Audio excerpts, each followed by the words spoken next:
নবীজির ইন্তেকালের পরে হযরতে বেলাল রাদিয়াল্লাহু তাআলা আনহু তিনি পাগল হয়ে গেলেন, পেরেশান হয়ে গেলেন। এখন আর তিনি মসজিদে আজান দিবেন না, তিনি মসজিদে আজান দেন না, নামাজের সময় হয়ে গেছে। সাহাবীরা বলতেছে, বেলাল তুমি আজান দাও। বেলাল রাদিয়াল্লাহু তাআলা আনহু বলেন, আমাকে আর কেউ আজানের জন্য বলবা না।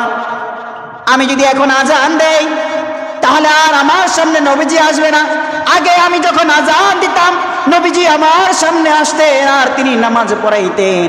এখন যেহেতু নবী আসবে না, আমি আর আজান দিব না, আমি আর এই মদিনাতেই থাকবো না, আমি দামেস্কে চলে যাব।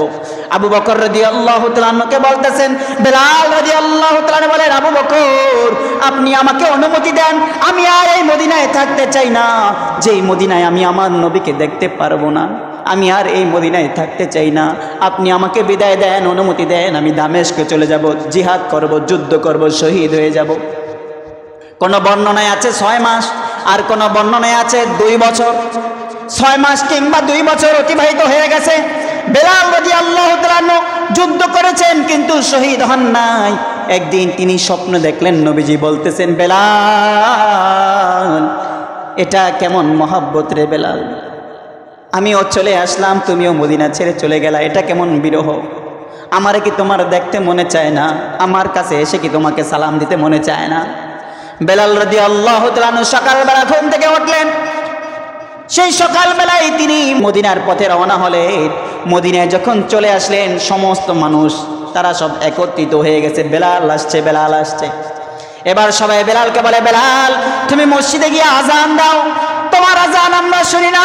বেলাল রাদিয়াল্লাহু তাআলা আনহু বলেন, না না না, আমি আজান দিতে পারবো না, আমি আসছি আমার বন্ধুর সাথে সাক্ষাৎ করতে, আমি আসছি আমার বন্ধুকে সালাম জানাইতে। সবাই অনুরোধ করে, কেউ সালাম কারো অনুরোধ বেলাল রাখতে পারে না। এরপরে হাসান এবং হোসেন রাদিয়াল্লাহু তাআলা আনহুমা তারা এসে বলতেছে, বেলাল আপনি আজান দেন, আপনি আজান দেন। বেলাল রাদিয়াল্লাহু তাআলা আনহু হাসান হোসেনের দিকে তাকাইয়া তিনি আর চুপ থাকতে পারলেন না, তাদের কথা ফালাইতে পারলেন না। এবার তিনি আজান দিতে দাঁড়াইলেন। বেলাল রাদিয়াল্লাহু তাআলা আনহু আজান শুরু করে দিলেন, আল্লাহু আকবার, আল্লাহু আকবার, আল্লাহু আকবার, আল্লাহু আকবার, আশহাদু আল্লা ইলাহা ইল্লাল্লাহ। এই আশহাদু আল্লা ইলাহা ইল্লাল্লাহ যখন বলতেছিলেন তখনও তিনি আজান দিতেছিলেন। কিন্তু যখন বেলাল শুরু করে দিলেন, আশহাদু আন্না মুহাম্মাদার রাসূলুল্লাহ, মুহাম্মাদুর রাসূলুল্লাহ শব্দ আসার পরে বেলাল রাদিয়াল্লাহু তাআলা আজান দিতে পারেন না, তার গলা মনে হয় কে যেন চেপে ধরেছে। বেলাল রাদিয়াল্লাহু তাআলা থম ধরে বসে গেলেন। তিনি আবার যখন আজান দিতে চান, পারেন না, বসে পড়লেন। মদিনার অলিতে গলিতে চতুর্দিকে কান্নার রোল পড়ে গেল। সব মানুষ, এমনকি মহিলারা পর্যন্ত কান্না শুরু করে দিয়েছে। আর ছোট ছোট বাচ্চা যারা রয়েছে, শিশু নাবালেগ বাচ্চা, তারা মদিনার অলিতে গলিতে কাটা মুরগির মতো তারা লাফাইতেছে, দপাইতেছে আর কান্না করতেছে। রাসূলুল্লাহ সাল্লাল্লাহু আলাইহি সাল্লামের বিদায়ের পরে সাহাবীরা এরকম শোকাহত হয়ে গিয়েছিল, কিন্তু তারা কখনোই নামাজ ছাড়ে নাই, তারা কখনো রোজা ছাড়ে নাই, তারা কখনো রসুলের সুন্নাত ছাড়ে নাই, তারা রসুলের সুন্নাতকে আঁকড়ে ধরেছিল। আজকে আমরাও যারা রসুলের প্রতি মহাব্বত দেখাই, রসুলের প্রতি ভালোবাসা দেখাই, কিন্তু সাহাবীদের মতো আমাদের ভালোবাসা আছে কিনা?